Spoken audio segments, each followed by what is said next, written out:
Hi sis, good morning for today's video. So, ito na. So, ipapakita ko sa inyo yung mga nakuha namin sa freebies dahil nga sumali tayo sa Pet Funland. Diyan po yung ginanap sa may Ayala Town Center. Ngayon lang po o kanina lang, May 25, 2025. So, ito na siya. So, isa-isayin na natin mga kasis. So, nakatanggap sila doon ng dog food. And then, itong Daily Fix, premium dog food. And then mga kasisa, meron na rin silang multivitamins, meron na rin dog shampoo, tsaka soap. And then mga kasisa, meron na rin cooling wipes, at dry perfume. May ako na kanina ganun na dry perfume. And then meron din silang ultra allergic acid and papaya tamarind. And then mga kasis, sa loob ng loot bag na to, ang kasama po niyan is ito. Dahil nga dalawa yung loot bag.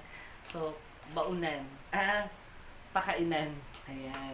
Then may kasama din siyang leaflet.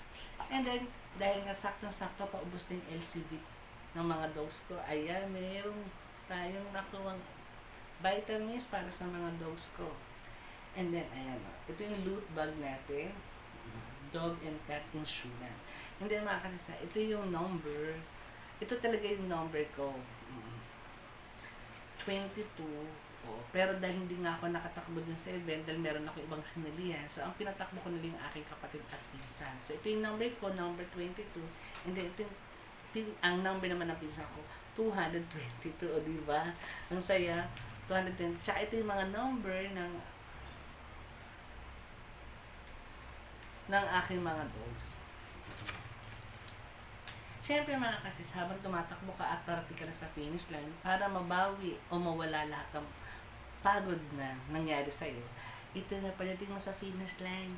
Unang-una na nabigyan ng medal ang aking mga fur babies, ayan, dalawa, dahil sinalin natin yung aking baby girl at baby boy. So ito yung kanilang medals. Ang nakalagay dito, Pet Funland 2025 Finisher. So, ayan. And then, mga kasisa, ito naman yung medal para sa human. Ayan. Medyo malaki yung medal. Pero, same lang naman din po yung design. Ang pinagkaiba lang po is yung laki ng medal. Ayan po. Ayan. So, ito po lahat ang nakuha natin sa event. O, kanina lang.